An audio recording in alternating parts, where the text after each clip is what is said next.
वसुदेवसुतं देवं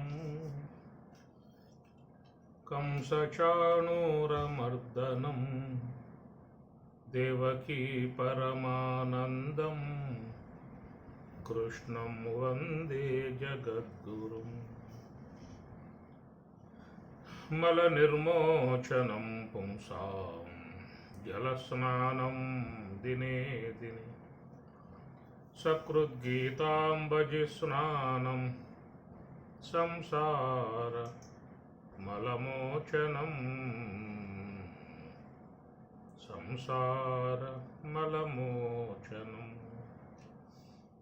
భగవద్గీత 4వ అధ్యాయము జ్ఞానయోగం. గత సంగస్య ముక్తస్య జ్ఞానావస్థితచేతసః యజ్ఞాయాచరతః కర్మ సమగ్రం ప్రవిలీయతే. బ్రహ్మార్పణం బ్రహ్మహవిః బ్రహ్మాగ్నౌ బ్రహ్మణాహుతం బ్రహ్మైవ తేన గంతవ్యం బ్రహ్మకర్మ సమాధినా. దైవమేవాపరే యజ్ఞం యోగినః పర్యుపాసతే బ్రహ్మాగ్నావపరే యజ్ఞం యజ్ఞేనైవోపజుహ్వతి. శ్రోత్రాదీనింద్రియాణ్యన్యే సంయమాగ్నిషు జుహ్వతి శబ్దాదీన్ విషయానన్యే ఇంద్రియాగ్నిషు జుహ్వతి.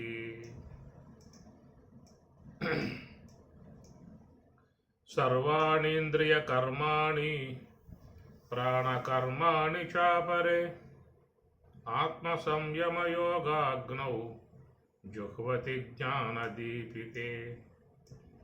ద్రవ్యయజ్ఞా తపోయజ్ఞా యోగయజ్ఞా తదాపరే స్వాధ్యాయజ్ఞానయజ్ఞాశ్చ యతయః సంసితౌ రతాః. అపానే జుహ్వతి ప్రాణం ప్రాణే పానం తదాపరే ప్రాణాపానగతిరుద్ధ్వా ప్రాణాయామపరాయణాః. అపరే నియతాహారాః ప్రాణాన్ ప్రాణేషు జుహ్వతి. సర్వేప్యేతే యజ్ఞవిదో యజ్ఞక్షపితకల్మషాః యజ్ఞశిష్టామృతభుజో యాంతి బ్రహ్మ సనాతనం. నాయం లోకోస్తి యజ్ఞస్య కుతోన్యః కురు సత్తమ. ఏవం బహువిధా యజ్ఞాః వితతా బ్రహ్మణో ముఖే కర్మజాన్ విద్ధితాన్ సర్వాన్ ఏవం జ్ఞాత్వా విమోక్షసే. శ్రేయాం ద్రవ్యమయాద్యజ్ఞాత్ జ్ఞానయజ్ఞః పరంతప సర్వం కర్మాఖిలం పార్థ జ్ఞానే పరిసమాప్యతే. ఇంతవరకు స్వామివారు యజ్ఞ సంబంధమై ఉన్న ప్రకరణం ఒకటి మనకి అందిస్తూ ఉన్నటువంటి సందర్భం. ఇప్పుడు చెప్పిన ఆ శ్లోకాలన్నీ కూడా యజ్ఞ సంబంధమై ఉన్నటువంటి అంశాన్ని గురించి చెప్పుకురాబోతూ ఉన్నారు. యజ్ఞము అనేది మనం చూస్తూ ఉంటాం. ప్రధానంగా వేదం పూర్వ భాగం అనేది యజ్ఞ సంబంధమై ఉన్నటువంటి అంశాలనే బోధిస్తూ ఉంటుంది. ఋగ్వేదము, యజుర్వేదము, సామవేదం ఈ 4 వేదాలు దేవతా సంబంధమై ఉన్న స్తుతులు. స్తుతి అంటే వాళ్ళను కొనియాడటం అని చెప్పి అర్థం. ఇంద్రుని గురించి ఎక్కువగా కొనియాడే విధానంగా చాలా మంత్రాలు ఉన్నాయి. ఇంద్రుడి తర్వాత అగ్నిదేవుడు 2వ స్థానాన్ని వహించి ఉన్నాడు. ఆయనకు సంబంధించిన మంత్రాలు చాలా ఉన్నాయి. ఆ ప్రకారంగా అశ్విని దేవతలు, వరుణుడు, వాయువు ఇట్లా ఆయా దేవతలలోనే కొనియాడటం, పొగడటం, కీర్తించటం, స్తుతించటం ఇవి దేవతా సంబంధమై ఉన్న మంత్ర భాగాలన్నీ కూడా ప్రభాటకాలు అంటారు, సూక్తములు అంటారు, లేదా మంత్ర భాగం అంటారు. ఎక్కువగా వేదము ఈ పూర్వ భాగ మంత్ర భాగాలతోనే చేరి ఉన్నది. వేదాలలో అక్కడక్కడ మీకు ఉపనిషత్తులు అనేవి గోచరిస్తాయి అన్నమాట. ఆరణ్యకములుగా ఉపనిషత్తులు వేదాలలో అక్కడక్కడ గోచరించే విధానం ఈశావాస్యోపనిషత్తు, కఠోపనిషత్తు, ముండకోపనిషత్తు, మాండిక్యోపనిషత్తు, తైత్రీయోపనిషత్తు, ఐత్రీయోపనిషత్తు, చాందోగ్యోపనిషత్తు, బృహదాంగోపనిషత్తు, ఇవన్నీ కూడా వేదాలలో అక్కడక్కడ ఉన్నటువంటి ఉపనిషత్ భాగాలు. ఇది కూడా వేదాంతర్గతమే అని చెప్పని అంటారు ఉపనిషత్తులు కూడా. అందువల్ల వేదములో ఎక్కువగా మీకు చూస్తే ఈ మంత్ర భాగములే ఎక్కువగా ఉంటాయి. అది ఆ కాలంలో మరి అందరూ కూడా దేవేంద్రుణ్ణి కొనియాడి ఆయన అనుగ్రహాన్ని సంపాదించుకొని స్వర్గలోకానికి వాళ్ళు చేరుకునే విధానం. స్వర్గాపేక్ష, స్వర్గలోకములో దివ్యమై ఉన్నటువంటి భోగాలు యథేచ్ఛగా అనుభవించవలసినటువంటి భావన. నిర్జరులు అని కూడా చెప్పుకొచ్చారు దేవతల్ని. నిర్జరులు అంటే జర అంటే ముసల్తనం. ఈ ముసల్తనం అనేది దేవలోకం దేవతలకు వర్జితమై ఉన్నది.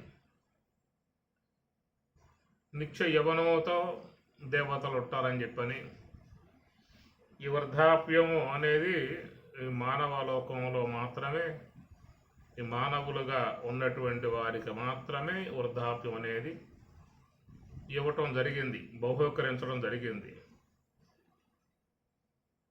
కాబట్టి ఈ వృద్ధాప్యాన్ని దేవతలు పక్కన పెట్టేశారు.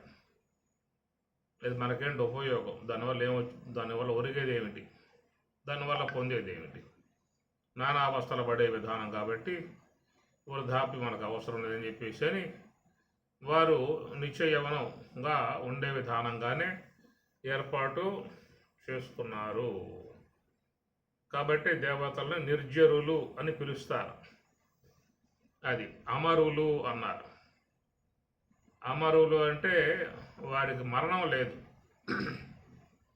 మరణం అనేది లోకంలో ఈ ప్రాణులకు మాత్రమే, మానవులతో పాటు అనేక ప్రాణులకు మాత్రమే ఈ మరణం అనేటువంటిది ఉన్నది. కాబట్టి అక్కడ మరణం అనేది లేదనేటువంటిదిగా ఉండటం కారణంగా వారిని అమరులు అన్నారు. మరణము అని చెప్పనంటే ఏమిటి? ఈ పార్థివ దేహం మాంసములతో తయారు చేయబడ్డటువంటి ఎముకలు, రక్తము, మాంసము ఇత్యాది వాటితో నిర్మాణం చేయబడ్డటువంటిది ఒక దేహము. ఈ దేహం ఒకప్పుడు వస్తుంది, ఒకప్పుడు పోతుంది. రావటం జననము, పోవటం మరణం అని చెప్పి అన్నారు. ఇలాంటి సంబంధ దేహం, పార్థివ దేహం అక్కడ లేదు కాబట్టి వాళ్లకు జనన మరణాలు లేవనే విధానంగా వారిని అమరులు. రెండవది, వాళ్ళు అమృతాన్ని సేవించారు కాబట్టి వాళ్ళకు మరణం ఉండదనే విషయం మీద వారిని అమరులు అని చెప్పని కూడా పిలుస్తూ ఉన్నారు. ఈ ప్రకారంగా దేవతలకు చాలా పేర్లు అనేటువంటివి ఉన్నాయి. కాబట్టి ఆ ప్రకారంగా మరి దేవలోకం అనేదే ప్రధానమై ఉన్నటువంటిది.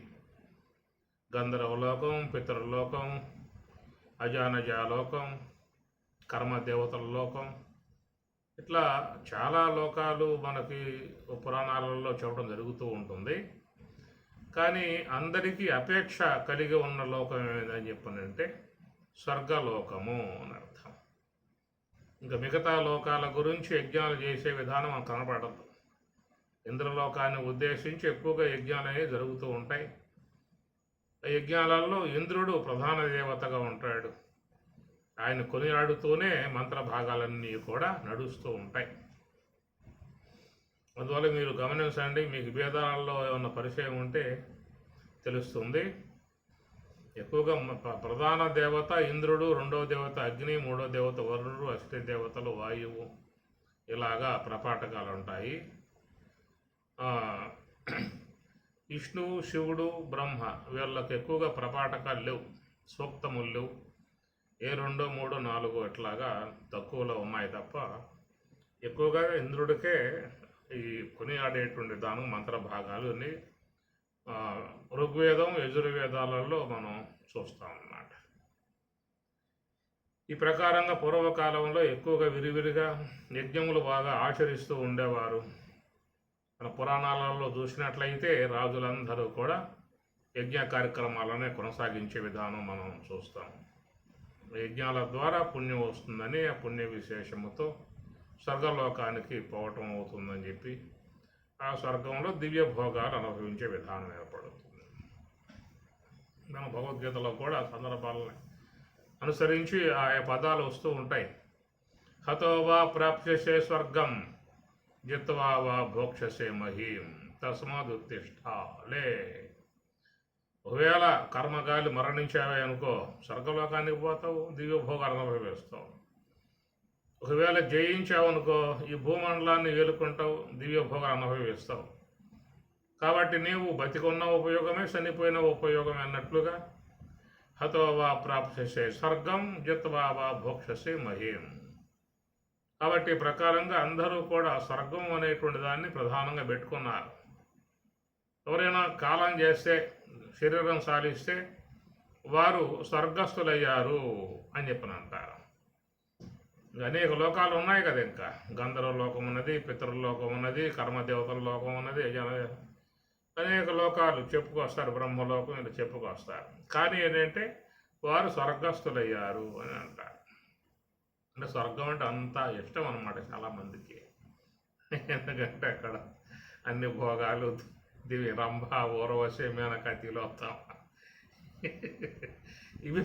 ఇవి ప్రధానం. ముఖ్యంగా ఏమున్నా ఏమి లేకపోయినా మానవుడికి ఒక సుఖానికి సుఖాపేక్ష ఉంటుంది. కాబట్టి ఆ సుఖం అనేది స్త్రీ ద్వారా పొందేదిగా భావించడం అవుతుంది కనుక అందువల్ల అక్కడ ఎక్కువగా ఇలాంటి విధానం ఉండటం కారణంగా స్వర్గలోకాన్ని ఉద్దేశించి చాలామంది వ్రతాలు, యజ్ఞాలు, దాన ధర్మాలు అన్నీ చేస్తూ ఉన్నారు. తేతం భుక్త్వా స్వర్గలోకం విశాలం. గీతలో చాలా సందర్భాల్లో కూడా స్వర్గలోకాన్ని గురించే ప్రస్తావన మనకు కనబడతా ఉంటుంది. కాబట్టి ప్రకారముగా యజ్ఞములు అనబడేటువంటివన్నీ కూడా మరి స్వర్గాపేక్ష అనుసరించే చేయటం జరుగుతూ ఉంటుంది.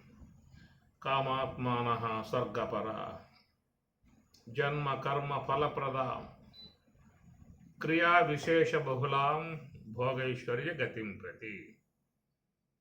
కామాత్మాన స్వర్గపర అన్నారు. స్వర్గం అది త్రైవిద్యామాం సోమపాపోతపాహ యజ్ఞ ఇష్టవా స్వర్గతిం ప్రార్థయంతే. స్వర్గతిం ఇదన్నమాట. ఆ కారణంగా ప్రధాన లక్ష్యం అందరికీ కూడా స్వర్గానికి పోవాలనేటువంటిది కోరిక అది. ఎందుకంటే స్వర్గంలో దివ్య భోగాలు అనేటువంటి సమృద్ధిగా ఉన్నాయి కాబట్టి మానవునికి ఏంటంటే అపేక్ష, భోగాపేక్ష బాగా ఉంటుంది. ఇంద్రియాల ద్వారానే ఆనందించాలి అనేది మానవుని యొక్క ఆశయం. అలాంటి ఇంద్రియాలకు చక్కగా అందుబాటులో ఉండే విషయాలు స్వర్గంలో బాగా అనుకూలంగా ఉంటాయని చెప్పేసి ఆడెలాంటి యొక్క నియమ నిబంధనలు ఎలాంటివి ఏమి ఉండవు. వాయు వరసలు, నియమ నిబంధనలు ఇవన్నీ ఉండవు. ఇక భూలోకంలో మాత్రమే ఈ కట్టుబాట్లు, ఆచారాలు, ఇవన్నీ నియమ నిబంధనలు మొత్తం ముట్టుకోమాకు ఇవన్నీ కూడా అక్కడ చట్టపరమైనటువంటివి, కులపరంగా, మతపరంగా, సామాజిక పరంగా అనేక నియమాలు, గీతలు, తాళ్ళు గీళ్ళు మొత్తం కట్టేసి వీడిని పోనివ్వకుండా బిగించారు. ఈ బిగించడం కారణంగా ఏంటంటే వీడు ఇక్కడ కాదులే అబ్బా, ఇక్కడ ఎన్ని బంధాలు ఉన్నాయి, అన్నీ ఇక్కడ తాళ్ళు పెట్టి కట్టేశారు, ఏమీ కూడా తినే అవకాశం లేదు, పొందే అవకాశం లేదు, చూసే అవకాశాలు లేవు. ఏది ఎందామన్నా, చూద్దామన్నా, పోదామన్నా, ఏం చేద్దామన్నా నియమ నిబంధనలు కలిగినటువంటి యొక్క విధానంగా ఉన్నాయని చెప్పేసి అని మానవుడు ఏంటంటే ఓ స్వేచ్ఛ విధానమైనటువంటి ఆలోచన అనేది ఉంటుంది కాబట్టి ఇక్కడ కాదులే, మరణించిన తర్వాత స్వర్గం అనేది ఒకటి వస్తుంది, దానికోసం ఎక్కడ కానీ మనం దాన్ని పోవాలని చెప్పనంటే ఇక్కడ చేయాల్సినటువంటివన్నీ కూడా చేసుకోవాలి. ముఖ్యంగా యజ్ఞముల ద్వారా దేవతారాధన చేసినట్టు ఇంద్రుని సేవించినట్లయితే, ఇంద్రుడు ప్రధానంగా దేవలోకానికి నాయకుడు కాబట్టి ఆయన అనుగ్రహం సంపాదించుకుంటే చాలు, ఇక మనం దేవలోకంలో తిరిగే లేదేక. ఓ మంచి పదవి ఇస్తారు, ఆ పదవిలో ఉన్నామా, దివ్య భోగాలు అనుభవించామా, ఎంతో సుఖభోగాలలో తేలియాడామా అనేది ఎక్కువగా మరి యజ్ఞాల ద్వారా ఇంద్రుణ్ణి మెప్పు పొందడానికే మీకు ఎక్కువ మంత్ర భాగాలు ఉన్నాయి. దాంట్లో ఋగ్వేదంలో అయితే 250 పైగా ప్రపాఠకాలు ఇంద్రుని మీదే ఉంటాయి, అది ఋగ్వేదంలో. దాని తర్వాత అగ్నిదేవుడికి ఒక 200 ప్రపాఠకాలు, వరుణుడు, అశ్విని దేవతలు. ఇక చూస్తే చివరికి బ్రహ్మ, విష్ణువు, శివులే లాస్ట్లో ఉంటారు. కాబట్టి మీకు ఋగ్వేదంలో మంత్ర భాగాలన్నీ కూడా ఇంద్రుని మీదే స్తుతి భాగాలుగా ఉండేటువంటివి. అట్లా యజ్ఞములు విరివిరిగా లోకంలో బాగా చేసి వాటి ద్వారా పుణ్యాన్ని ఆర్జించి ఉత్తమ లోకాలకు, స్వర్గలోకానికి పోవాలనేటువంటి భావన. ఇంకొకటి ఏంటంటే 100 అశ్వమేధ యాగాలు చేసినట్లయితే వాళ్ళకు ఏకంగా ముఖ్యమంత్రి పదవిలాగా లేదా పిఎం పదవిలాగా దేవేంద్ర పదవి వచ్చేస్తుందన్నమాట.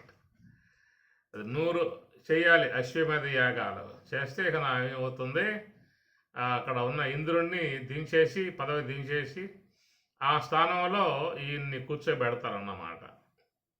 అలాంటి నియమం కూడా ఒకటి ఉన్నది. గతంలో చాలామంది ట్రై చేశారు, చేసి కూడా మరి ఆ ప్రకారం ఇంద్ర పదవి వాళ్ళు అలంకరించారు. మనం ఎట్లయితే భూలోకంలో మంత్రి పదవులని చెప్పని, ఎమ్మెల్యే పదవులని చెప్పని, ముఖ్యమంత్రి పదవి అని చెప్పని, ఇట్లాగా అనేక రకాలైన పదవుల కోసంగా మనం పాకులాడుతూ ఉన్నాము. అట్లాగా ఈ యజ్ఞములు చేసేటువంటి వాళ్ళు కూడా శ్రమపడి 100 అశ్వమేధ యాగాలు చేసిన వాళ్ళు, నహుషుడు అనేటువంటి వ్యక్తి 100 అశ్వమేధ యాగాలు చేశాడు. మరి దేవలోకంలో దేవేంద్ర పదవిని అలంకరించాడు, దేవేంద్ర పదవి పొందాడు, దేవేంద్రుడు అయ్యాడు, మన పురాణాలలో వస్తుంది. అదే ప్రకారంగా సగరుడు కూడా మరి 100 అశ్వమేధ యాగాలు చేసి ఇంద్ర పదవి పొందాలని చెప్పి ప్రయత్నం చేశాడు. ఆయనకు 99 అయిన యజ్ఞాలు ఆ విధంగా 199 అశ్వమేధ యాగాలు చేశాడు. ఇంకొకటి చేసినట్లయితే ఇక ఆ దెబ్బతో ఇంద్ర పదవి ఆయనకి వచ్చినట్లే. దేవేంద్రుడు దిగిపోవాలి, ఇంద్ర పదవి ఆయనకి అప్పచెప్పాల్సి ఉంటుందన్నమాట. సగౌరవంగా దేవతలందరూ కూడా ఆయన్ని రాజుగా ఎన్నిక చేసుకుంటారు. ఈ ప్రకారంగా మరి 100 అశ్వమేధ యాగం తలపెట్టాడు. మరి ఆ ప్రకారంగా ఆ యజ్ఞం కాస్త పూర్తయిందంటే ఇంద్రుడికి ప్రమాదం వస్తుంది, తన పదవికి రాజీనామా చేసి పక్కకి వెళ్ళిపోవాలి. కాబట్టి ఏం చేశాడంటే ఇంద్రుడు అశ్వమును దొంగిలించి తీసుకుపోయి పాతాళ లోకంలో కట్టేశాడు. ఇంకా అశ్వము లేకుండా అశ్వమేధ యాగం ఏం చేస్తారు వీళ్ళు? కనుక ఈయనకి శగరుడికి చాలామంది పుత్రులు ఉన్నారు. ఎంతమంది ఉన్నా కానీ ఏం చేసే అవకాశాలు, గుర్రం లేదు, ఎటు పోయింది, కనపట్టలేదు, అశ్వం కనపట్టలా. ఆ ప్రకారం యజ్ఞానికి యజ్ఞం ఏర్పడింది. ఆ ఒక్కటి పూర్తయినట్లయితే ఆయన గారు చక్కగా ఇంద్రలోకాన్ని అలంకరించేవాడు, బ్రహ్మాండంగా సుఖభోగాలలో మునిగి తేలేవాడు. ఛాన్స్ పోయింది. ఇక అక్కడి నుంచి ఇక అన్వేషణ ఆరంభం చేశారు. ముందు అశ్వం పట్టుకుంటారా, తర్వాత చూద్దాం, అది దొరికితే మన యజ్ఞం కాస్త పూర్తవుతుంది, సంకల్పం నెరవేరుతుందని చెప్పేసి అని అన్వేషణ చేశారు అశ్వం కోసంగా. ఎక్కడా కాని రాలేదు.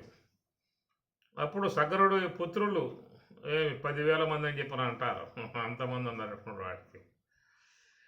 కనుక అందరూ ఏం చేశారని చెప్పారంటే ఇదేదో పాతాళ లోకంలో ఏమన్నా దాచిపెట్టారు అని చెప్పని ఆ భూమిని త్రవ్వుకుంటూ లోనకు పోయారు, పాతాళ లోకానికి పోయారు. ఆ భూమిని త్రవ్వుకుంటూ పాతాళ లోకానికి పోయారు వాళ్ళు. అందువల్ల ఆ భూమిని త్రవ్వటం కారణంగా అప్పుడు ఏర్పడ్డటువంటిది ఈ సముద్రము అని చెప్పని. అందువల్ల ఆ సముద్రానికి సాగరం అనే పేరు పెట్టారు. సగరుడి చేత త్రవ్వబడింది కాబట్టి సాగరము అని చెప్పి అన్నారు. అప్పుడు ఏర్పడిన సముద్రం అని చెప్పాను. సరే, వీళ్ళు తవ్వుకుంటూ పాతాళలోకానికి పోతే అక్కడ మరి ఆ పాతాళలోకంలో కపిలుడు ధ్యానం చేసుకుంటూ ఉన్నాడు. ఆయన ఆశ్రమంలో ఈ అశ్వం కట్టివేయబడి ఉన్నది. అప్పుడు అందరూ కూడా భావించారు, ఈయన అశ్వంను దొంగిలించి ఏమి ఎరగనట్లుగా తపస్సు చేస్తూ నటన చేస్తూ ఉన్నాడని చెప్పేసి అని వీళ్ళు పోయి ఆయన్ని బాగా బాధిస్తే ఆయన వాళ్ళ యొక్క దెబ్బలకు తట్టుకోలేక 2 కళ్ళు తెరిచాడు. ఆ తెరవటంతో ఆ సగర పుత్రులందరూ కూడా ఆ కంటి మంటకు కాలిపోయారు. ఆ తర్వాత వాళ్ళంతా బూడిద గొప్పలై పడిపోవటంతో మన సమాచారం లేకపోవటంతో ఈ సగరుడు తన మనవుణ్ణి పంపించాడు, అంశుమంతుణ్ణి. వాడు పోతే ఆ పాతాళలోకంలో మహర్షి యొక్క ఆశ్రమంలో అశ్వం కట్టబడి ఉన్నది. నమస్కరించి, ఏమిటి బూడిద గొప్పలు అని చెప్పానంటే, మేము పితృలయ్యా, నన్ను ఈ విధంగా బాధించారు, నా కంటి మంటతో భస్మం అయిపోయారు. కాబట్టి వీళ్ళు పుణ్యగతులు పోవాలంటే ఏదన్నా గంగాజలం చల్లితే పోతారని చెప్తాడు. ఇట్లాగా మనకి పురాణాలలో ఈ భాగమంతా వస్తుంది. ఇక ఆ తర్వాత మళ్ళీ అశ్వం తీసుకురావడం, యజ్ఞం చేయటం అంతా కూడా జరుగుతుంది. నూరు అశ్వమేధ యాగం పూర్తి చేసి అంతలో ఇంద్రలోకాన్ని కూడా అలంకరించి ఉండవచ్చు. ఇది పూర్వకాలంలో ఉన్నటువంటి యొక్క విధానాలు. ఎక్కడ పడ్డ యజ్ఞాలే, రాజులందరూ కూడా యజ్ఞాలు చేస్తూ ఉండేవారు. నింటింట యజ్ఞాలే. ముఖ్యంగా ఆర్య సమాజం అంతా కూడా యజ్ఞాలనే ప్రోత్సహించే విధానం అనేది కనబడుతుంది.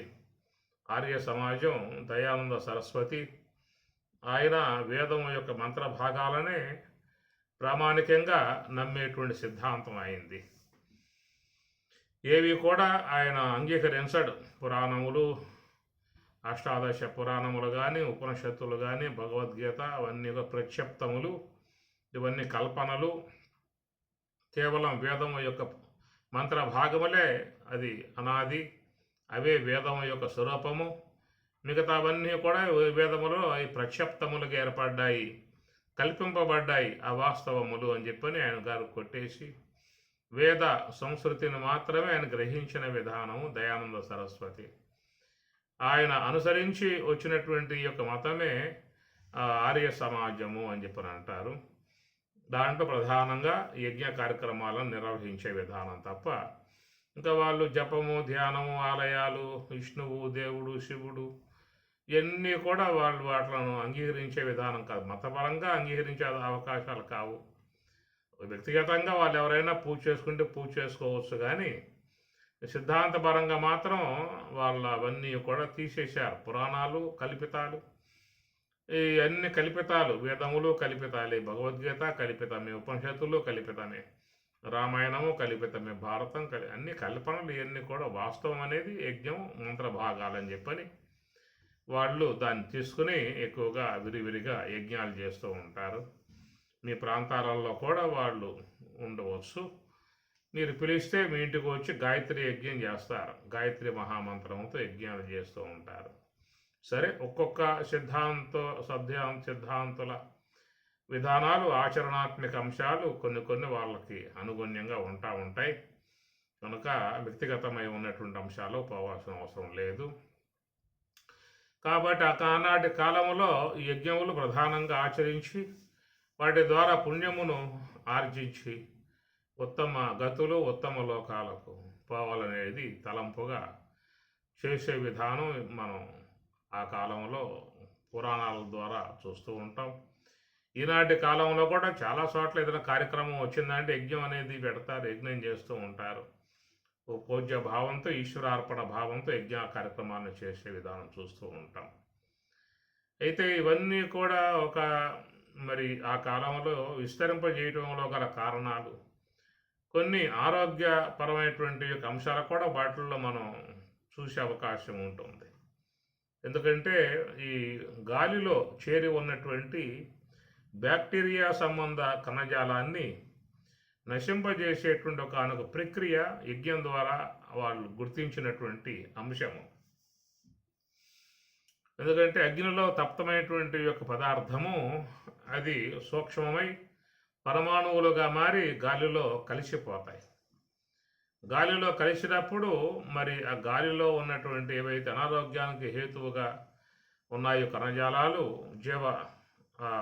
బ్యాక్టీరియా సంబంధ జీవులు, వాట్లను నశింపజేసి వాయువుని శుద్ధంగా ఉంచే విధానము అని అర్థం.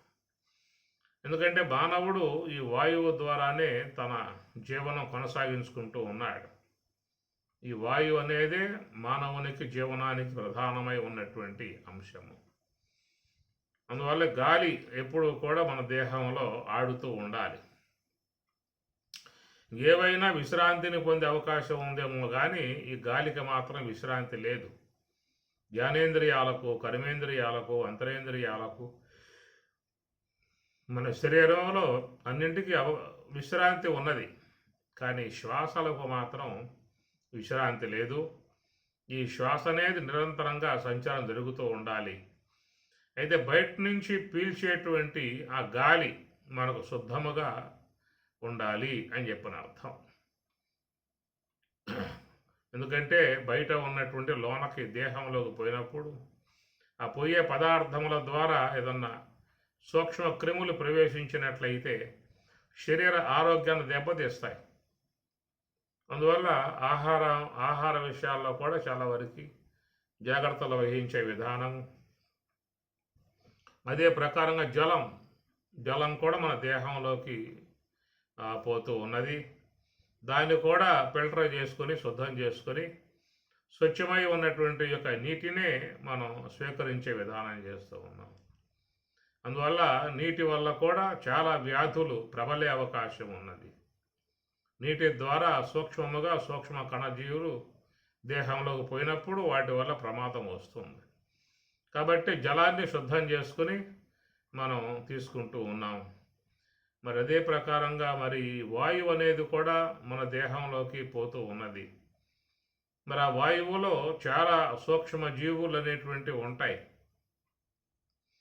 అవి మన యొక్క శ్వాసకోశము ద్వారా లోనగా పోయినట్లయితే దాని ద్వారా ఎన్నో వ్యాధులు ప్రబలే అవకాశం ఉంటుంది. కనుక వాయువుని శుద్ధం చేయాలి అనే తలంపు. ఎట్లయితే మనం జలాన్ని శుద్ధం చేసి తీసుకునే విధానం ఉన్నదో అటనే మన దేహంలోకి ప్రవేశించేటువంటి గాలి కూడా శుద్ధముగా ఉన్న గాలిని మనం తీసుకోవాలనేది ఒక భావనగా, మరి ఎట్లా ఆ గాలిని శుద్ధం చేయాలి అనేటువంటి విధానంగా చూసినప్పుడు ఈ యజ్ఞము ద్వారా గాలిని శుద్ధం చేసే విధానం. అప్పుడు పూర్వకాలంలో ప్రతి గ్రామంలో విరివిరిగా యజ్ఞములు జరుగుతూ ఉండేవి. కనుక యజ్ఞ హోమ కార్యములో అనేక సమిధలు, ముఖ్యంగా సమిధలు, కట్టెలు అన్నమాట. సమిధ అంటే కట్టెలు. అవి అనేక వృక్షాల నుంచి తీసుకొచ్చినటువంటి విధానం. అనేక వృక్ష సంబంధమై ఉన్నటువంటి కట్టెలు తీసుకువచ్చి యజ్ఞంలో బాగా తప్తం చేసి దానికి తోడుగా ఆవు నెయ్యి, దాన్ని ఘృతముగా అవిస్సుగా పోసి చేయటం వల్ల దాని ద్వారా ఏర్పడేటువంటి యొక్క ఆ పొగ సూక్ష్మ కణజాలమంతా కూడా గాలిలో కలిసి విస్తరించే విధానం అన్నమాట. ఏ పదార్థం సూక్ష్మమవుతుందో ఆ పదార్థం అనేది వ్యాపకమవుతుంది అని. ఏ యొక్క పదార్థం ఘనీభవించి ఉన్నదో అనగా అనేక పరమాణువులు, లక్షల కోట్ల పరమాణువులు ఘనీభవించినప్పుడే మన కంటికి ఒక పదార్థంగా గోచరిస్తుంది. ఆ గోచరించేటువంటి యొక్క వస్తువు చూస్తే అనేక కోట్ల పరమాణువులు అనేవి దాంట్లో చేరి ఉన్న విధానము. ఎప్పుడైతే అగ్ని ద్వారా తప్తమైందో ఆ అణువులన్నీ విడబడి గాలిలో కలిసిపోతాయని, అందువల్ల గాలిలో ఉన్నటువంటి అనారోగ్యానికి హేతు అయినటువంటి కణజాలాన్ని, జీవ సముదాయాన్ని నశింపజేయటం కారణంగా, వాయువుని శుద్ధం చేయటం కారణంగా, అంటే ఆ వాయువుని పీల్చేటువంటి వారు ఆరోగ్యంగా ఉండే విధానం లాంటిది ఉంటుంది. ఇది యజ్ఞం యొక్క సంబంధమై ఉన్న ఆంతరిక అంశం. బాహ్య యజ్ఞములు అనేటువంటివి చేయటంలో ప్రధాన అంశం ఈశ్వర కార్యము అని, యజ్ఞ కార్యక్రమం పూజనీయము అని చెప్పని, దానివల్ల దేవతలు సంతోషించి కావాల్సినటువంటి ఇస్తారని చెప్పేసి అని, ఇలాంటి భావాలు మనకి ప్రధానంగా గ్రంథాల ద్వారా వెలువడ్డాయి. దేవాన్ భావయతానేనా తే దేవా భావయంతో అని మనకు భగవద్గీత 3వ అధ్యాయంలో గతంలో చెప్పుకోవడం జరిగింది. దేవాన్ భావయతానేనా తే దేవ భావయంతో నువ్వు దేవతలను గురించి ఏమన్నా భావించినట్లయితే, పూజించినట్లయితే ఆ దేవతలు నిన్ను గురించి భావించి నీకేం కావాలో వాళ్ళు ఇచ్చే విధానం అనేటువంటిది. పరస్పరం భావయంత శ్రేయ పరం అవాప్యత అని చెప్పనంటూ ఈ మానవులకు దేవతలకు అనుసంధానముగా యజ్ఞము అనేటువంటి యొక్క వారధి, దాని ద్వారా దేవతలను పలకరించడం, దేవతలని ఆహ్వానించడం, దేవతల ద్వారా వాళ్ళు ప్రసరణలు చేసుకుని వాళ్ళ ద్వారా కావాల్సినవి పొందటం, ఇవన్నీ కూడా ఒక యజ్ఞ అంశాన్ని ప్రధానంగా మన ముందు తెలియజేసిన అంశమైతే, యజ్ఞము ద్వారా ఆంతరికంగా జరిగేటువంటి ఒక ప్రయోజనం, సామాజిక ప్రయోజనం ఏమిటంటే, ఈ వాయువు అనబడేటువంటి దాంట్లోనే చాలా మీకు కణజాలాలు అనగా జీవజాలాలు సూక్ష్మ జీవులు చేరి ఉంటాయి. అవి మనకు శ్వాసకోశం ద్వారా లోన ప్రవేశించినప్పుడు వాటి వల్ల ప్రమాదాలు లాంటివి వస్తాయి. ఇంతకుముందు మనం చూసాం, కరోనా అనేటువంటి ఒక వ్యాధి ప్రబలింది. అదేమిటంటే గాలిలో కలిసి ఉన్నటువంటి యొక్క సూక్ష్మ కణజాలం అవి ఏమాత్రం శ్వాసకోశం ద్వారా లోనకు పోయినాయా అంటే వాళ్ళలో కరోనా సోకి ఎంతోమంది, ఎన్నో వేల మంది అనేక దేశాలలో ఒక పెట్టున్న మరణించిన ఉదంతం మనం గతంలో చూసాం. అవన్నీ ఏమిటంటే గాలిలో చేరి ఉన్నటువంటి ఆ కణజాలము అని చెప్పేసి. కాబట్టి ఎట్లయితే నీటిలో సూక్ష్మ జీవులు చేరి ఉన్నాయో ఆ ప్రకారం గాలిలో కూడా అనేక సూక్ష్మ జీవులు చేరి ఉన్నాయని, అందువల్ల అవి శుద్ధపరిచి శరీరంలోకి పంపాలి అనేటువంటి ఒక తలంపు.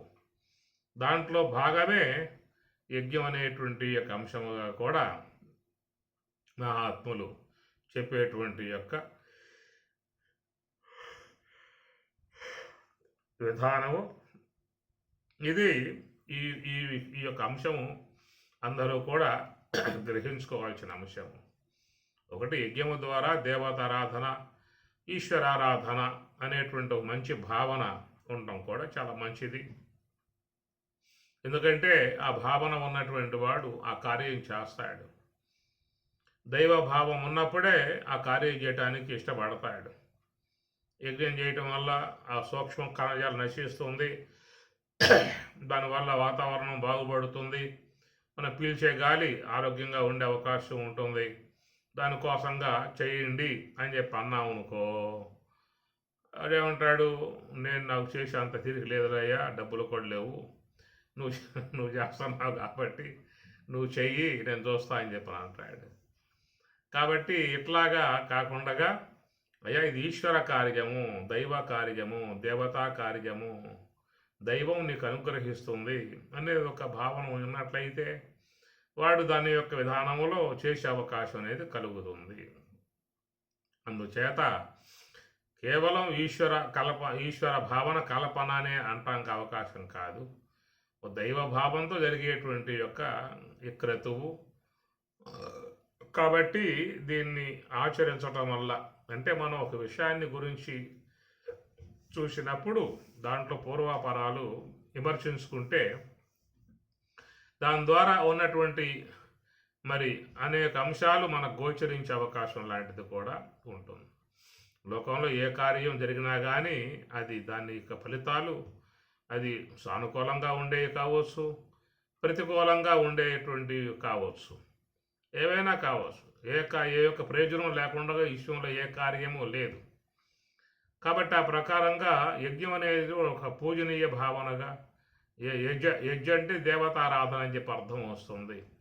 అందువల్ల ఇటు భౌతిక ప్రయోజనము, దాని ద్వారా దేవత అనుగ్రహము అనేటువంటి రెండూ కూడా మానవునికి ప్రాప్తించే విధానము ఉంటుంది. కాబట్టి వైజ్ఞానికంగా ఉన్నటువంటి యొక్క అంశాన్ని కూడా మనం తీసుకోవడం లాంటిది కూడా చేయాలి. అందువల్ల ఇవి మనం సూక్ష్మంగా ఆలోచిస్తేనే తెలిసేటువంటి అంశాలు. కాబట్టి మన చుట్టూ ఉన్నటువంటి యొక్క వాతావరణం ఎప్పుడు కూడా పరిశుద్ధముగా ఉండాలి అనేటువంటిది. మన చుట్టూ ఉన్న పరిసరాలు శుద్ధంగా ఉండాలి అనేటువంటి భావన ఉంది కదా అందరికీ. గృహం ఎప్పుడు కూడా చిమ్మి నీటితో కడుక్కొని, ఇంకా ఇతర జలాలతో కడుక్కొని ఇల్లంతా శుద్ధంగా ఉంచుకోవాలనే తలంపు. అట్లనే పాత్రలు కూడా ఎలాంటి దాంట్లో పదార్థాలు లేకుండా, మరి మురికి లేకుండా శుద్ధంగా పెట్టుకోవాలనే విధానం, పాత్రల యొక్క సంబంధ శుద్ధి. అట్లనే వస్త్రములు అవి కూడా చాలా శుద్ధంగా పెట్టుకునే విధానాలుగా మనం దాన్ని పాటిస్తున్నటువంటి అంశము.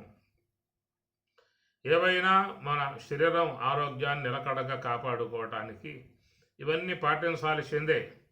ఏమి పరిసర ప్రాంతాలను శుద్ధంగా ఉండే విధానం, మన వీధులు శుద్ధంగా ఉండే విధానం, గృహం శుద్ధంగా ఉండే విధానం, మనం ధరించే దుస్తులు శుద్ధంగా ఉండే విధానం, మనం నివసించే గృహము శుద్ధంగా ఉండే విధానం, మన గృహంలో ఉన్నటువంటి యొక్క వస్తువులు కూడా శుద్ధముగా ఉంటాయి.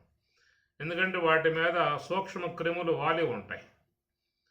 వాలి ఉన్నప్పుడు వాటి ద్వారా అనారోగ్యాలకి గురయ్యే పరిస్థితి ఏర్పడుతుంది. కాబట్టి ఇలాంటి విషయాలు అందరూ కూడా జాగ్రత్త వహించి ఎవరికి వారు ఆ శుద్ధతను పాటిస్తూ ఉన్నారు.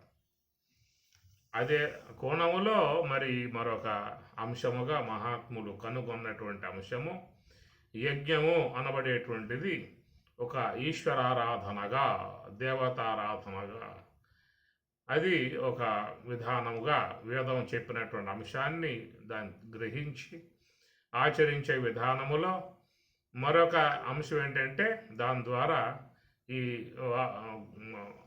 వాతావరణం, వాత అంటే గాలి, ఆవరణం అంటే ఆకాశం, ఆకాశంలో చేరి ఉన్నటువంటి వాత అంటే గాలి అన్నమాట.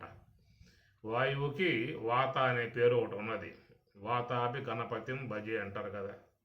కాబట్టి వాత అంటే గాలి, ఆవరణం అంటే ఆకాశం, వాతావరణం అంటారు. కాబట్టి ఆకాశంలో చేరి ఉన్నటువంటి వాత గాలి, దానిని శుద్ధం చేసుకోవటానికి యజ్ఞములు అనబడేటువంటివి ఆచరించే విధానంగా గ్రహించుకున్నట్లయితే ఈ కోణములో అందరూ కూడా ఆచరించుకోవటంలో మరి శ్రేయస్సును పొందే అవకాశం లాంటిది ఉంటుంది. గృహాలలో కూడా నిత్యాగ్నిహోత్రులుగా కూడా ఉంటారు. పూర్వం చూస్తూ ఉంటాం, నిత్యము హోమకార్యం. తన గృహములో నిత్యము కూడా హోమకార్యం చేసే గృహాలు ఇప్పటికి కూడా బహుశా ఉండవచ్చు అనుకుంటాను. గృహములోనే యజ్ఞాలని ఆ విధంగా నిత్యము చేస్తూ ఉండేవారు. దానివల్ల గృహములో ఉన్నటువంటి చెడు, అనారోగ్య సంబంధమై ఉన్నటువంటి ఏవైతే ఉన్నాయి గాలిలో కలిసి అవన్నీ అంతరించి ఇంట్లో అందరూ కూడా ఆరోగ్యంగా జీవించే అవకాశం లాంటిది ఉంటుంది. కనుక మనం కొంచెం వీటిలను జాగ్రత్తగా దర్శించుకోవాలి. ఎందుకంటే మనలో కొన్ని భావాలు ఉన్నాయి. ఇవి చేస్తే మోక్షం వస్తుందా, బ్రహ్మైక్యం వస్తుందా, బ్రాహ్మ్య అనుభవం వస్తుందా, వీటి వల్ల ఏమో మోక్షం ఏమో ఇలాంటి. కాబట్టి అలాంటి భావాలను పెట్టి దూరం చేసుకోవటం కంటే వాటిల్లో ఉన్న ప్రయోజనాలు ఏమిటనే విషయం మీద చూసినట్లయితే కొన్ని ఏదైనా మనం కూడా ఈనాడు ఒక ఆరోగ్యం దెబ్బతింటే ఆసుపత్రి పాలైతే ఎంత అవస్థ పడుతూ ఉన్నారో, ఎంత డబ్బు కుమ్మరిస్తూ ఉన్నారో, ఎన్ని టెస్టింగులు అని చెప్పని, ఎక్స్రేలు అని చెప్పని, అదని ఇదని మొత్తం పిండి పారేసి రక్తం మొత్తం తాగి పారేసే పరిస్థితి ఈనాడు వస్తూ ఉన్నాయి. ఎన్ని వ్యాధులండి, ఎన్ని వ్యాధులు. ఏమి ఆలయం అన్నా ఖాళీగా ఉంటుందేమో కానీ ఆసుపత్రులు ఖాళీగా ఉంటుందా? ఎక్కడికి పోయినా ఒక ఆలస్యంగా పోయామంటే ఆ పూట 12 గంటల దాకా కూర్చోవాల్సిందే. ఆ టెస్టింగ్లు కానీ, అవన్నీ రైటింగ్ కానీ, ఎక్స్రేలు కానీ ఇవన్నీ కూడా ఎన్ని రకాలైనటువంటి యొక్క వ్యాధులతో ఈనాడు ఎంతోమంది బాధపడతా ఉన్నారు.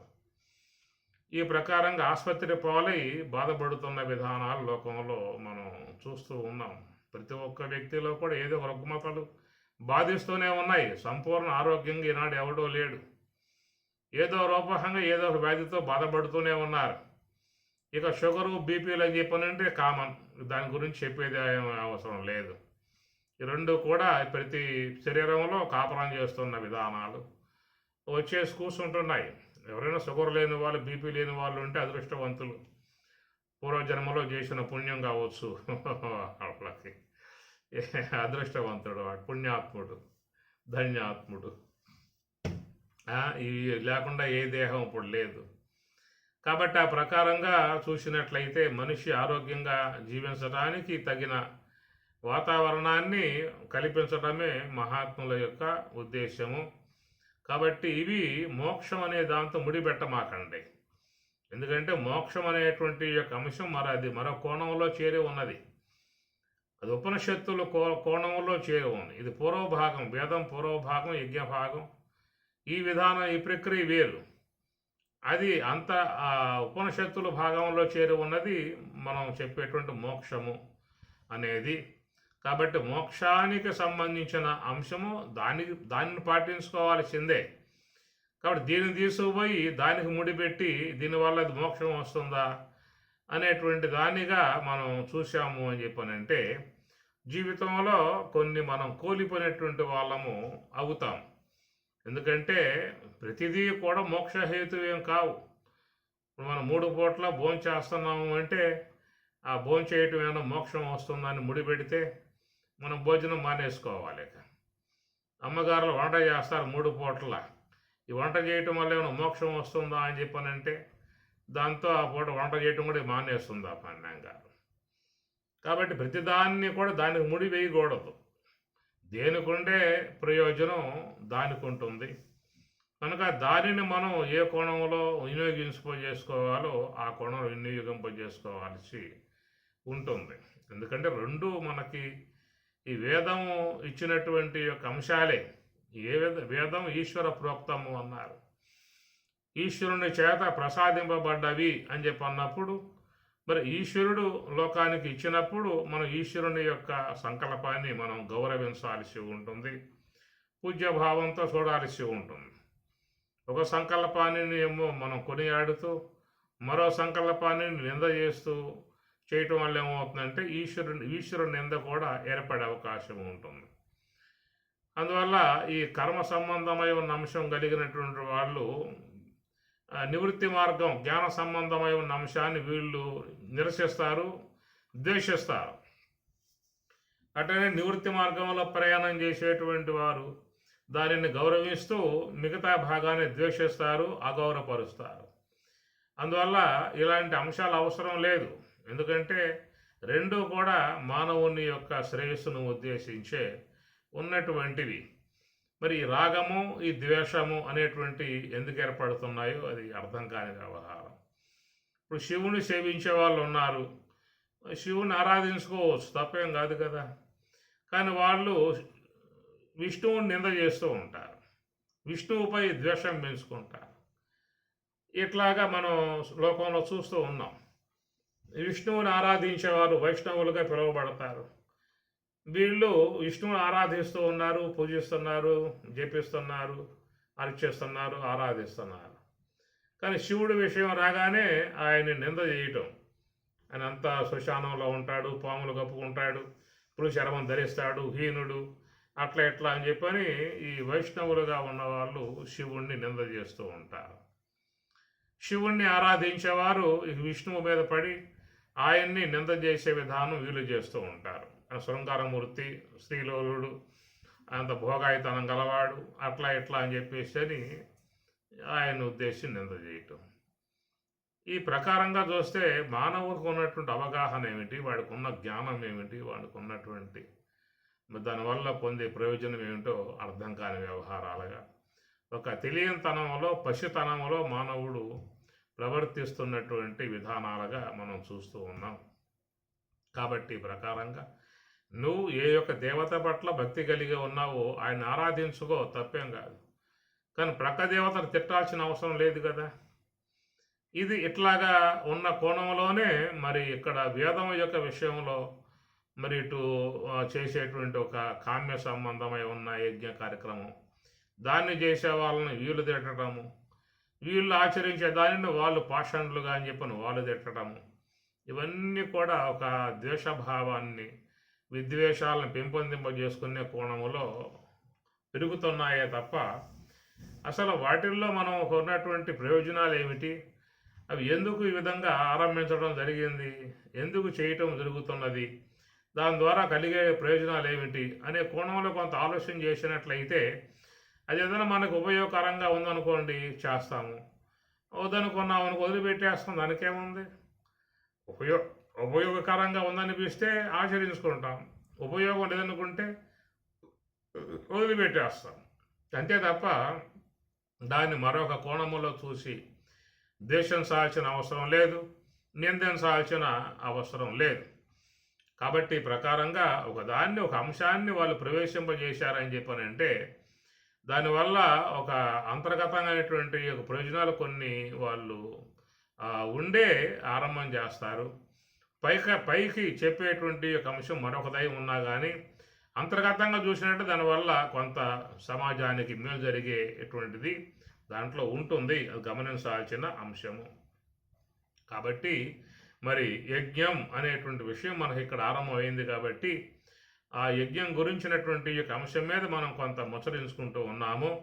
భగవద్గీతలో చెప్పినటువంటి యొక్క యజ్ఞాల యొక్క సంబంధ అంశాలు అదొక రకంగా కొత్తతనముగా స్వామివారు ఇక్కడ అందించడం జరిగింది. మన పురాణాలలో చూస్తే మరి వరుణ యజ్ఞము, చండీ యజ్ఞము, రుద్రయాగము, ఇట్లా అనేకమైనటువంటి యజ్ఞాలు, యాగాలు మనకి వాటిల్లో కనబడుతూ ఉన్నాయి. వాటిలో ప్రధానంగా మనం చూసినప్పుడు అగ్నిలో ఏ పదార్థం తప్తమవుతుందో ఆ పదార్థం ఘనీభవించిన పదార్థం పరమాణువులు ఎడబడి గాలిలో కలుస్తున్నవి అన్నటువంటి విషయమే ప్రధానంగా తీసుకోవాల్సిన అంశము. అది దీని ఉదాహరణగా గతంలో మీకు చెప్పాను, తొందరపాలు వచ్చినప్పుడు చెప్పాను.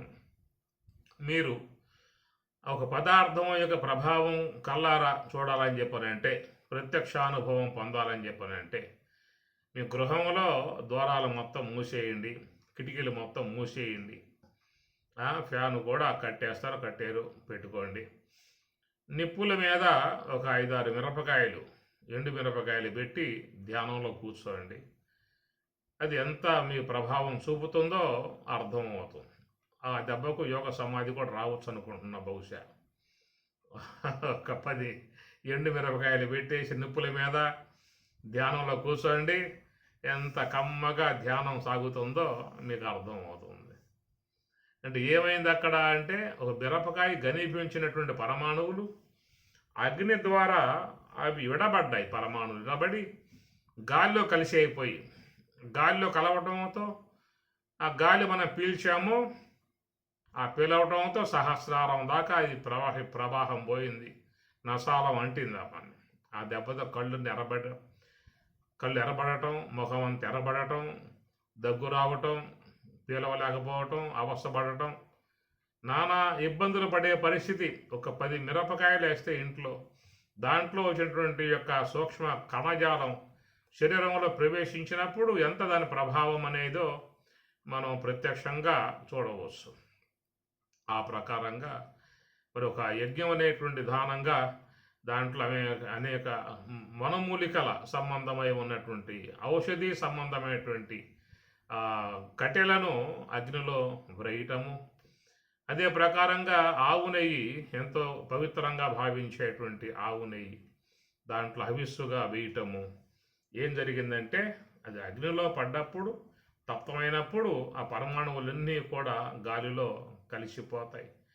అందువల్ల గాలిలో ఉన్నటువంటి అశుద్ధమును తీసేసి ఆ గాలిని శుద్ధంగా ఉంచినప్పుడు మరి అందరం కూడా ఆ గాలి పీలుస్తూ ఉన్నాం. దాని ద్వారా మన ఆరోగ్యాలు కాపాడుకునే అవకాశం అనేటువంటిది ఉంటుంది. ఇది వైజ్ఞానికంగా మనం విజ్ఞానాత్మకముగా గ్రహించుకోవాల్సినటువంటి అంశం. దానివల్ల స్వర్గలోకం ప్రాప్తిస్తుందో ప్రాప్తించదో మనకు అవసరం లేదు. దేవతానుగ్రహం ఏర్పడుతుంది ఏర్పడలేదు కనుక కాదు. ప్రత్యక్షంగా మనం జీవించేటువంటి యొక్క జీవన సరళి చక్కగా ఉండాలి అనేటువంటి విధానములో వాళ్ళు ఆ విధంగా మనకు ఏర్పాటు చేశారనే విషయాన్ని మనం గ్రహించుకున్నట్లయితే దాని యొక్క ప్రయోజనాన్ని మనం కూడా పొందే అవకాశం ఉంటుంది. చాలామంది గృహములో యజ్ఞాన్ని కూడా చేస్తూ ఉంటారు. నిత్యాగ్నిహోత్రంగా చేసేవాళ్ళు ఉన్నారు.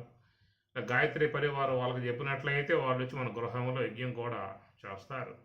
దానివల్ల గృహం ఒక పవిత్ర భావన, దైవ భావన, దాని ద్వారా ఆవిస్తులన్నీ కూడా మన గృహంలో తప్తమై వ్యాప్తి అయ్యే అవకాశం ఉంటుంది. ఇవన్నీ కూడా కొంత సున్నిత మనస్సుతో, సూక్ష్మ మనస్సుతో గ్రహించుకోవాల్సి ఉంటుంది. నిత్యము ప్రతి ఇంటిలో ఒక దేవతార్చన విధానంగా కూడా చేస్తూ ఉంటారు. చాలా గృహాలలో దేవతార్చన ఉంటుంది. అది కూడా ఒక రకంగా చూస్తే ఒక చిన్న యజ్ఞశాలే.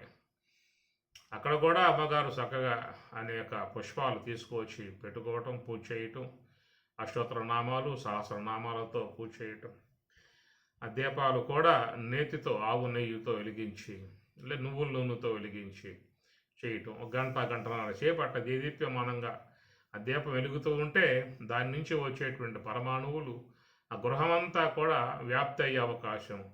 అట్లా కర్పూర సంబంధ పరమాణువులు కానీ, అగ్రబ సంబంధ పరమాణువులు కానీ, పుష్పాల సంబంధమై ఉన్న పుప్పొడి ఆ సుగంధ పరమాణువులు కానీ, నేతితో ఉన్నటువంటి వెలిగేటువంటి ఆ జ్యోతి సంబంధ పరమాణువులు కానీ, ఆ గృహమంతా కూడా వ్యాప్తి అయినప్పుడు ఆ గృహం ఆరోగ్యకరంగా ఉండే అవకాశాలు లాంటివి ఉంటాయి. కాబట్టి ఈ కోణములో మనం చూసినప్పుడు వాటను ప్రతి ఒక్కరూ కూడా ఆరోగ్యం ప్రధానాంశం కాబట్టి ఆరోగ్యమే మహాభాగ్యము అన్నారు. కనుక ఆరోగ్యం అనేది ఎప్పుడు మనం కాపాడుకోవాలి.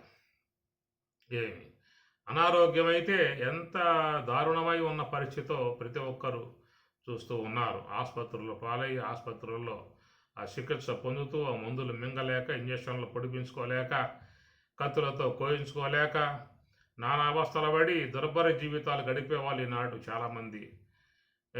కోటాను కోట్ల ఆస్తులు ఉండవచ్చు, ఎంతెంత పెద్ద పెద్ద భూభాగాలు ఉండవచ్చు, ఫ్లాట్లు గృహాలు, బ్యాంకులలో ఎన్నో లక్షల కోట్ల ఆస్తులు ఎన్ని ఉన్నా కానీ శరీరం అనేది ఆరోగ్యకరంగా రాకపోతే ఏం చేస్తారో చెప్పండి. కోటాను కోట్ల ఆస్తులే ఉన్నాయి, షుగర్ వ్యాధి వచ్చింది, కళ్ళతో చూస్తామే తప్ప నోటితో తినే అవకాశం లేదుగా, చేత్తో ముట్టుకునే అవకాశం లేదుగా. వీళ్ళు చేత్తో ముట్టుకున్నా పక్కవాడి నోట్లో పెట్టాలి తప్ప నీ నోట్లో పెట్టుకునే అవకాశాలు లేవు నీకు. ఒకవేళ నోట్లో వేసి తిన్నావా అనుకో, అది తిన్న తర్వాత పశ్చాత్తాపాలు, ఏమవుతుందో, ఏం చేస్తుందో, లోనకు పోయింది ఇది అనే భయాలతో మళ్ళా జీవించాల్సిన పరిస్థితి ఏర్పడుతుంది. కాబట్టి ప్రకారంగా ఆరోగ్యానికి అంశములుగా ఉన్నటువంటి వరకు మనం వాటిని సద్భావంతో తీసుకున్నట్లయితే ప్రయోజనాలు పొందే అవకాశం ఉంటుంది. రాబోయే తరాలు, మీ కుటుంబంలో పిల్లలు, పిల్లలకు పిల్లలు, పిల్లలకు పిల్లలు, అనేక తరాలు రాబోయే విధానం ఉంటుంది. కాబట్టి వాళ్ళ ఆరోగ్యాలు దృష్టిలో పెట్టుకునేటప్పటికీ కూడా ఇలాంటివి అప్పుడప్పుడు గృహంలో చేసుకుంటూ ఉన్నా కూడా అది మరి దాని యొక్క సత్ఫలితాలు గృహస్థులకు ఇచ్చే అవకాశాలు లాంటివి ఉంటాయి.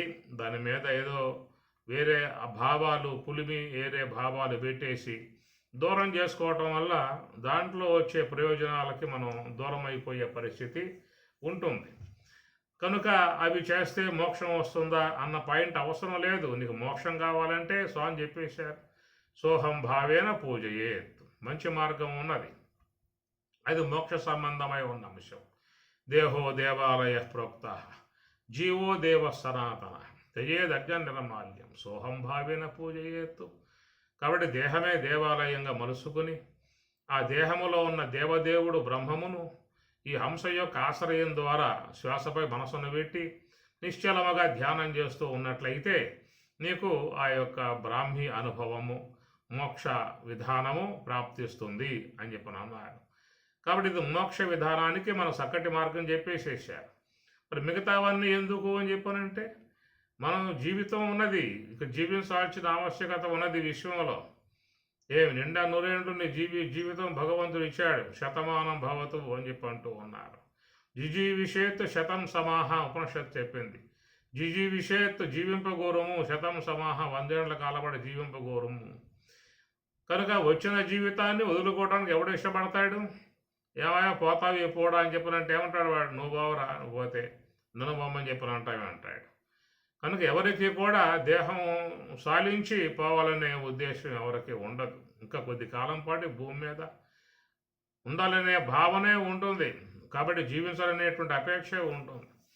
అలాంటి ఆ జీవిత విధానం కోరుకునేటువంటి వారు మరి ఆ జీవన విధానంలో ఆరోగ్యం పుష్కలంగా సంపూర్ణంగా ఉండాలి. ఉన్నప్పుడే నువ్వు కోరుకున్నటువంటి జీవితం నీకు సుఖాన్ని ఇస్తుంది, శాంతిని ఇస్తుంది. నిరంతరంగా నానా వ్యాధులతో బాధపడుతూ మంచాన పడి ఏమి పోదామా ఉందామా అనే లేవిల్లో అటు పోలేక ఉండలేక నానా అవస్థలు పడుతూ ఉంటే, నీకు సేవలు చేయలేక వాళ్ళు తిట్టుకుంటూ ఉంటే, ఇదంతా దుర్భరమై ఉన్నటువంటి జీవితం. కాబట్టి జీవితం భగవంతుడు ప్రసాదించాడు. వచ్చినటువంటి జీవితాన్ని చక్కగా ప్రశాంతంగా జీవించాలి. ఎవరు కూడా పోవాలని ఇష్టం ఎవరికే ఉండదు. ఎవరని చెప్పారంటే నానా దుఃఖాలు పడుతూ, నానా ఇబ్బందులు పడుతూ, నానా యాతనలు పడుతూ, నిరంతరంగా వ్యాధులతో బాధపడుతూ, దరిద్రముతో బాధపడుతూ, ఆర్థిక పరిస్థితుల్లో బాధపడుతూ, సుఖ జీవన విధానం లేకుండా దుర్భర జీవితం జీవించేటువంటి వాడు వానికి పోవాలనిపిస్తూ ఉంటుంది. ఇంకెందుకు అబ్బు ఎన్ని భరించలేము, ఎన్ని కూడా మనం అనుభవించలేము, ఓ పూట వెళ్ళిపోతే మొత్తం ఆ పూటతో పోతాయి అని చెప్పేసి అని సాధారణంగా ఇలాంటి పరిస్థితుల్లో ఉన్నటువంటి వాళ్ళు ఆలోచన చేసే విధానం. కానీ సాధారణ జీవన విధానంగా ఉన్నటువంటి వాళ్ళల్లో జీవితేచ్ఛ స్వతసిద్ధముగా ఉంటుంది. ఏ ప్రాణికైనా జీవితం యొక్క సంబంధమై ఉన్న తీపి అపేక్ష భగవంతుడు ఈశ్వరుడు ప్రసాదించాడు. ఒక పిల్లి ఎలుక ఎమ్మటే పడుతుంది కదా, ఆ ఎలుకే ఉన్న ఈ పిల్లి గారు నీకు ఆకలి అవుతున్నట్టుకుంటా వచ్చి తినవే అని చెప్పి అంటుంది. ఆ ఎలుకే ఉన్న పిల్లిని పరుగులు తీస్తుంది, ప్రాణం కాపాడుకోవడానికి ఎంతో పరుగులు చేస్తుంది.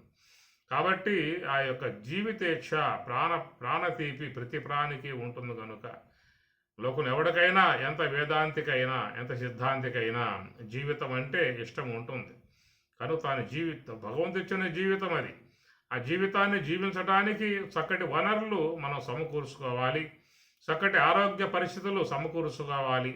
వాటిలను ఉద్దేశించే ఇవన్నీ మనకి పెద్దలు ఏర్పాటు చేసినటువంటి అంశము. అది ఈశ్వరుడు ఒక పూర్వ భాగం అనేటువంటి దాని ద్వారా మనకి ప్రసాదించిన అంశము. కాబట్టి ఈ వేదం ఈశ్వర ప్రోక్తము అన్నారు, ఈశ్వరుని ఉచ్ఛ్వాస నిశ్వాసాలు అన్నారు. అందువల్ల ఆ వేదం 2 భాగాలు కలిగి ఉన్నది. అది భగవంతుడు ఈశ్వరుడు ఇచ్చినటువంటి యొక్క అంశం. కాబట్టి రెండింటిని గౌరవించు, రెండింటి యొక్క ప్రయోజనాలను పొందటానికి ప్రయత్నం చేయి. జీవన విధానంగా ప్రయాణం చేసే నీకు పూర్వభాగం ఉపయోగపడుతుంది. ఈ నివృత్తి మార్గముగా ప్రయాణం చేసేటువంటి తలంపు కలిగి ఉన్నట్లయితే అది నీకు ఉత్తర భాగం ఉపయోగపడుతుంది. నివృత్తి భాగానికి ఉత్తర భాగం సహకరిస్తుంది, ప్రవృత్తి భాగానికి పూర్వ భాగం సహకరిస్తుంది. అందువల్ల ప్రవృత్తి మార్గంలో ఉన్నటువంటి యొక్క మనం పూర్వ భాగాన్ని వినియోగింపజేసుకోవాలి. నివృత్తి మార్గంలో ప్రయాణం చేసేటువంటి ఉద్దేశమైనటువంటి వాళ్ళు ఉపనిషత్ భాగాలని తీసుకుని ఆ మార్గానికి అన్వయం చేసుకుని ప్రయాణం చేయాల్సి ఉంటుంది. కాబట్టి ప్రకారంగా ఇక్కడ భగవంతుడు భగవద్గీతలో ఉపనిషత్తుల యొక్క సంబంధమై ఉన్నటువంటి అంశాన్ని ప్రధానంగా తీసుకుని మనకి ఇక్కడ యజ్ఞ ప్రకరణాన్ని ఆయన ఆరంభం చేస్తూ ఉన్నాడు. ఇందాక మీకు చెప్పినట్లుగా ఆ శ్లోకాలు ఏవైతే ఉన్నాయో మొత్తం కూడా ఆయన జ్ఞానపరంగా యోగపరంగా ఉండేటువంటి యొక్క అంశాల మీద ఆయన సుదీర్ఘ ఒక చక్కటి ప్రయాణాన్ని మనకి అనేక శ్లోకాల ద్వారా తెలియజేసిన విధానము. అవన్నీ ఒక్కటొక్కటే మనం చూసే ప్రయత్నము చేద్దాము.